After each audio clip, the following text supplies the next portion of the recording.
Kuzatuvchilar, biz bugun mana ishimizni yana davom ettirmoqdamiz.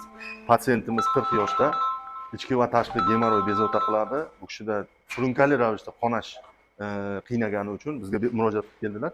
Biz hozir lazerli operatsiyaga tayyorladik. Hozir lazerli operatsiyaga olyapmiz. Hammasi bizda nima qilingan, tayyor qilingan. Biz lazerli operatsiyamiz natijasini ko'rsatamiz sizlarga. Aziz kuzatuvchilar, 40 yoshli patsientimizni biz to'liq og'riqsizlantirdik. Hozir operatsiyaga, lazerli operatsiyaga tayyor. Biz lazerli operatsiyamizni boshlayapmiz. Operatsiyadan keyin natijamizni sizga ko'rsatamiz. Bizdan uzoqlashmang. Kayfiyat zo'rmi? Молодец. Gap yo'q sizga, gap yo'q. Lazer operatsiya olganim yo'q, hammasi lazer bilan chiroyli qilib hammasi kuydirildi. Jami 7 ta gemoroy chiqdi, 7 ta gemoroy tuguni. Mana hozir operatsiyadan keyin qanday lazerli operatsiyaga qanday baho berasiz? Zo'r.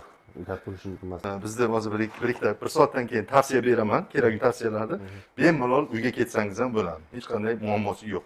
Xudo xolasa bu deyarli og'riq bo'lmaydi, hammasi yaxshi bo'ladi. Nasib bo'lsa hali mana chiroyli bo'lib bitgandan keyin ko'rasiz, umuman boshqacha qutulib ketasiz. Tushundingizmi? Butunlay qutulasiz. Aziz kuzatuvchilar, mana lazerli operatsiyamizni tugatdik. Yarim soat davom etgan lazerli operatsiyamiz juda ham ajoyib chiqdi.